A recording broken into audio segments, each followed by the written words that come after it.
کبھی کبھی ہم زندگی میں اتنے مصروف ہو جاتے ہیں کہ ہمیں یہ احساس ہی نہیں رہتا کہ کوئی ہماری ایک جھلک کے لیے، ہماری ایک آواز کے لیے دن رات انتظار کر رہا ہوتا ہے۔ یہ کہانی ہے علی کی، ایک ایسے بیٹے کی جو برا نہیں تھا لیکن مصروف بہت تھا۔ علی ایک بڑے شہر میں ملازمت کرتا تھا، اچھی تنخواہ، شاندار دفتر، نئے دوست اور کامیابی کی تیز رفتار سیڑھیاں۔ وہ روز خود سے کہتا تھا، بس تھوڑا اور محنت کر لوں، پھر سکون سے جیوں گا، پھر امی کو اپنے پاس بلا لوں گا۔ لیکن زندگی میں پھر کبھی نہیں آتا۔ گاؤں میں اس کی ماں اکیلی رہتی تھی۔ وہ ہر شام گھر کے دروازے کے پاس بیٹھ جاتی، جیسے ابھی علی اندر آئے گا اور کہے گا، امی میں آ گیا۔ مگر دروازہ خاموش رہتا، گھر خاموش رہتا، اور اس خاموشی میں صرف ایک آواز گونجتی تھی، انتظار کی۔ ہر ہفتے وہ علی کو فون کرتی، بیٹا کب آؤ گے؟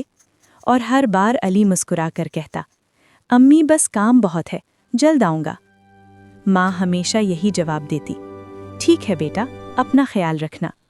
وہ کبھی شکوہ نہیں کرتی تھی، کبھی ناراض نہیں ہوتی تھی، کیونکہ ماں ناراض نہیں ہوتی، وہ صرف انتظار کرتی ہے۔ ایک رات علی دفتر میں دیر تک کام کر رہا تھا۔ اچانک اس کے موبائل پر کال آئی۔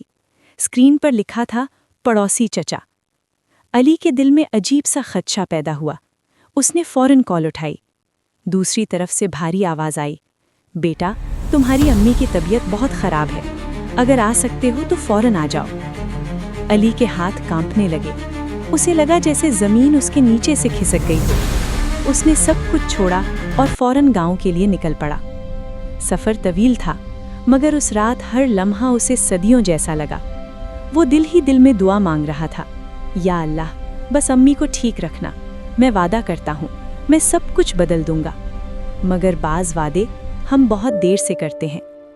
جب علی گھر پہنچا تو دروازہ آدھا کھلا تھا۔ اندر عجیب سی خاموشی تھی، نہ ماں کی آواز، نہ کھانسی کی ہلکی سی آواز، نہ چائے کے برتنوں کی جھنکار۔ وہ تیزی سے کمرے میں داخل ہوا۔ ماں بستر پر لیٹی تھی، آنکھیں بند، چہرے پر عجیب سا سکون۔ امی میں آ گیا ہوں۔ لیکن اس بار جواب نہیں آیا۔ علی کے قدم لڑکھڑا گئے، وہ زمین پر بیٹھ گیا، اور پہلی بار اسے احساس ہوا کہ کامیابی کی سب سے اونچی چوٹی بھی ماں کی گود جیسی نہیں ہوتی۔ کمرے میں خاموشی کے بیچ اس کی نظر تکیے کے نیچے رکھے ایک لفافے پر پڑی۔ اس نے کانپتے ہاتھوں سے وہ خط نکالا۔ لفافے پر لکھا تھا، میرے پیارے بیٹے علی کے لیے۔ علی کی آنکھوں سے آنسو بہنے لگے۔ اس نے خط کھولا اور پڑھنا شروع کیا۔ میرے پیارے بیٹے، مجھے تم پر ہمیشہ فخر رہا ہے۔ مجھے معلوم ہے تم بہت محنت کرتے ہو۔ میں نے کبھی تمہیں روکا نہیں، کیونکہ میں چاہتی تھی تم کامیاب ہو جاؤ۔ بس ایک خواہش تھی کہ کبھی کبھی میرے پاس بیٹھ جاتے، 2 گھڑی بات کر لیتے۔ مجھے تمہاری کامیابی نہیں، تمہاری موجودگی چاہیے تھی۔ اگر میں تم سے مل نہ سکوں تو خود کو قصوروار مت سمجھنا۔ ماں کبھی ناراض نہیں ہوتی، وہ صرف دعا دیتی ہے۔ خط کے الفاظ آنسوؤں سے دھندلا گئے۔ اس دن علی کو احساس ہوا کہ وقت سب سے قیمتی دولت ہے، اور ہم اکثر اسے وہاں خرچ کرتے ہیں جہاں اس کی سب سے کم ضرورت ہوتی ہے۔ کامیابی بری نہیں ہوتی، لیکن اگر اس کی قیمت اپنوں کا وقت ہو تو وہ سودا مہنگا پڑ جاتا ہے۔ علی نے وہ خط اپنے سینے سے لگا لیا۔ اس نے آسمان کی طرف دیکھا اور کہا، امی میں وعدہ کرتا ہوں اب میں کسی اپنے کو انتظار نہیں کرواؤں گا۔ اس دن کے بعد علی نے اپنی زندگی بدل دی۔ اس نے رشتوں کو وقت دینا سیکھ لیا، ہر کال کو اہم سمجھنا سیکھ لیا، ہر ملاقات کو آخری ملاقات سمجھ کر جینا سیکھ لیا، کیونکہ زندگی کا کوئی بھروسہ نہیں، اور بعض اوقات ہمیں آخری بار ملنے کا موقع بھی نہیں ملتا۔